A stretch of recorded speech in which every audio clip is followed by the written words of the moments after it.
The Gospel according to Matthew, chapter 28. After the Sabbath, as the first day of the week was dawning, Mary Magdalene and the other Mary went to see the tomb. And suddenly there was an earthquake, for an angel of the Lord, descending from heaven, came and rolled back the stone and sat on it. His appearance was like lightning, and his clothes white as snow. For fear of him, the guards shook and became like dead men. But the angel said to Mary, to the women there, "Do not be afraid.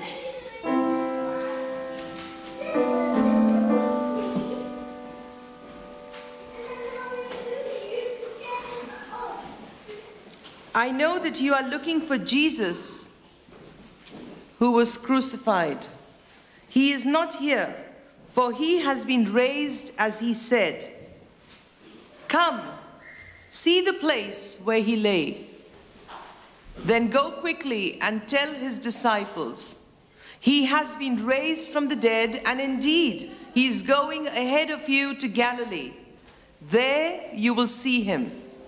This is my message for you." So they left the tomb quickly with fear and great joy and ran to tell his disciples. Suddenly, Jesus met them and said, "Greetings." And they came to him, took hold of his feet and worshipped him. Then Jesus said to them, "Do not be afraid.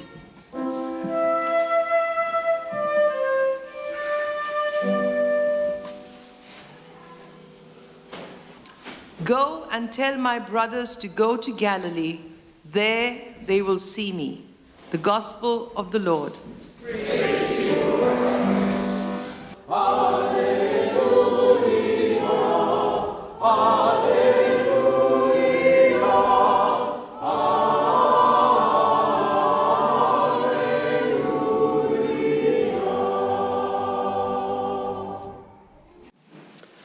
My friends, Christ is risen. You probably know that has been the Easter greeting for centuries. Since the days of the early church, Christians have greeted each other in this way at Easter time. It's a way of remembering and celebrating the central news of this day, which we also claim is there at the center of all of life. So it's right to greet one another in this way. Christ is risen, he is risen indeed. That is how Christians have been doing it for centuries. But after reading Matthew's account of the first Easter, you could very well conclude that the Easter greeting should actually be, "Do not be afraid." That's the way the characters in the first Easter 2,000 years ago seemed to greet one another, after all. It's the way the angels greet the women at the tomb, and it's the way Jesus greets them a little bit later. The presence of fear throughout the Easter story reminds us of just how much Jesus' followers had to be afraid of on that first Easter morning. There's the whole earthquake and mysteriously rolling stone thing to begin with. The two Marys come to the tomb expecting to see everything in order, a cold confirmation of what they knew to be true. They came expecting to see a sealed tomb and a deathly quiet scene. Instead, the ground is shaking beneath their feet and the stone at the tomb's door is rolling away. That is fear-worthy stuff. There's also the angel. You may have noticed that angels are always saying, "Do not be afraid" in the Bible, like they are apologizing for how totally terrifying they actually look. This one is no different. He has an appearance like lightning, according to the story, and the tough Roman guards actually faint when they see him. This is no cute cherub from a greeting card. He's a messenger from God with earth-shaking news and an appearance that goes with it. And if earthquakes and rolling stones and blinding angels aren't enough, there is also Jesus himself to possibly be afraid of. I know we don't tend to think of Jesus this way, but this was uncharted territory, you remember. No one knew quite what sort of mood a recently abandoned and betrayed Messiah was going to be in when he was resurrected. Maybe he would show up ready for revenge, ready to set things straight with all these supposed friends who weren't there when he needed them just a few days ago. But with regard to all these direct and visible and strange things, the word to the women is, do not be afraid. Do not be afraid of the earthquake and the stone and the angel. Do not be afraid of Jesus. None of this is here to harm you. Good news is at hand. I think we understand that much pretty easily. But in and through all these strange and visible things, there is also a deeper cause for fear. I think the women likely understood in some very immediate and shocking way that something basic to the way of the world had changed. There is a certain arc to life, after all, a basic predictability that you can trust even more than the stability of the ground under your feet. And that arc ends with death. When Jesus died, the people around him had every reason to believe that his life and his story were finished. And the empty tomb challenged that basic stability. The ground of life itself was shaking underneath them. They had every reason to be afraid of the future, of what it held, and of where it was going. And still the overarching word from the angels and from Jesus himself is this: do not be afraid. It's that last bit that intrigues me this morning, because while we are not often dealing with angelic messengers and heaven-sent earthquakes, we are dealing with that question of what now? We deal with that one on a daily basis. We too stand looking at a future ahead of us that is uncertain and unpredictable. And we hear this word from the angels and from Jesus: do not be afraid. What does that mean, standing beside the empty tomb at Easter? Well, it certainly doesn't mean that all the questions are gone. You can spot this right there in the Easter story. After the two women have had their encounters with the angel and with Jesus, they don't actually know very much at all. They know that the tomb is empty, that Jesus is risen, and that he'll meet his disciples again in Galilee. But I imagine myself wanting to ask some more questions at this point. Like, wait a minute, Jesus, where will we see you in Galilee?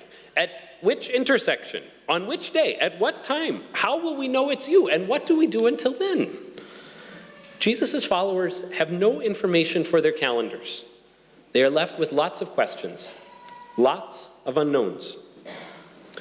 So do not be afraid doesn't mean that nothing is going to be confusing or unknown from now on. And it doesn't mean that life is going to be easy or safe. The women and soon the other disciples with them are heading back into a world that in many, many ways looks just like the world as they've always known it. It's a world where old structures and prejudices are still in place, and Herods and Pilates can still abuse their power, and mercy and love can look pretty small and insignificant by comparison. Easter does not change all of that immediately. Life remains perplexing and complex and dangerous. But the empty tomb tells us that something has changed, and that now we can face life unafraid. Writer Eduardo Caino tells a beautiful little story from a time when his home country of Uruguay was under a military dictatorship. There was a special prison in the country at this time for political prisoners, for people considered to be dissidents. And he reports that prisoners there were not allowed to talk without permission, or whistle, smile, sing, walk fast, or greet other prisoners. Drawings were also forbidden inside, particularly drawings of pregnant women, couples, butterflies, stars, or birds. You get the idea this place was trying to break people's spirits a little bit, right? There was a school teacher in the prison, jailed for having ideological ideas, and his 5-year-old child visited him one day with a drawing of some birds.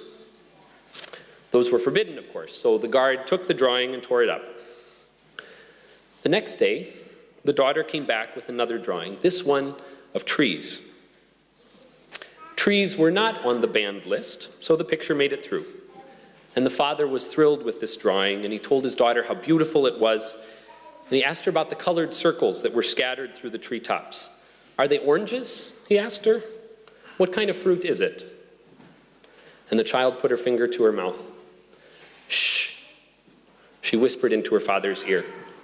"Don't you see? They are eyes.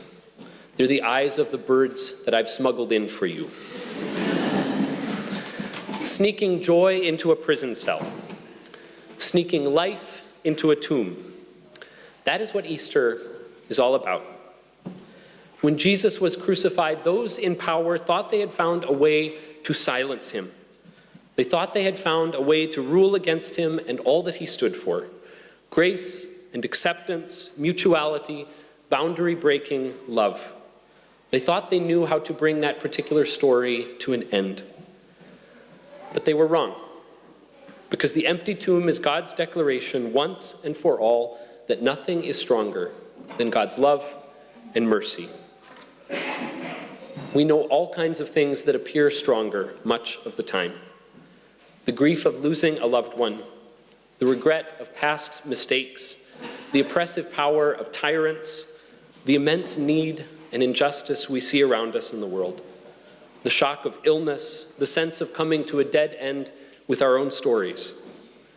We know all kinds of things that appear stronger. But Easter is God whispering to us, "Don't you see? Nothing can keep my love in the grave.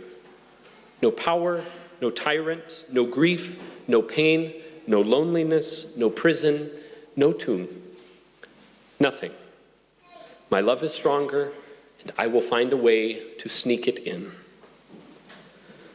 That's the real reason the angels can come to the women that first Easter morning with the words, "Do not be afraid." When you look at this world now, you are looking at a changed world, they are saying. Not one that is simple or predictable or safe, but one where God's love and mercy will accompany us always and will overcome every barrier in their way, even death. And that is the ground you can stand on now. Though the world may shake around you, the ground of God's love will stay firm, come what may.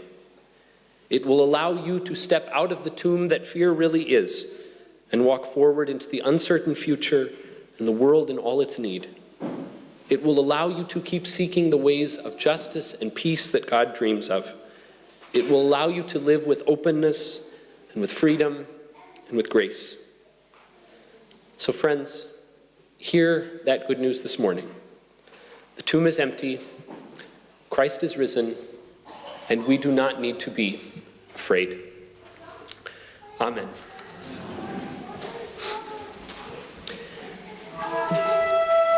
This morning, we have some tools to help us with that Easter invitation to let our fears go. So during Lent, these vessels that you see on the altar and under the altar have been with us through all our worship services. They have been pouring conversation, healing, tears, promise, life. We are now going to pass these vessels around the congregation. So one vessel will find its way to you. And when it does, hold it for a moment. Then name a worry or a fear. Even if your fear has no name, imagine pouring it out from you into the vessel. And we will be taking these fears that keep us bound and putting them where they belong, washing them away in God's love. We have many vessels, so when one reaches you, take the time you need, and then pass it to your neighbor.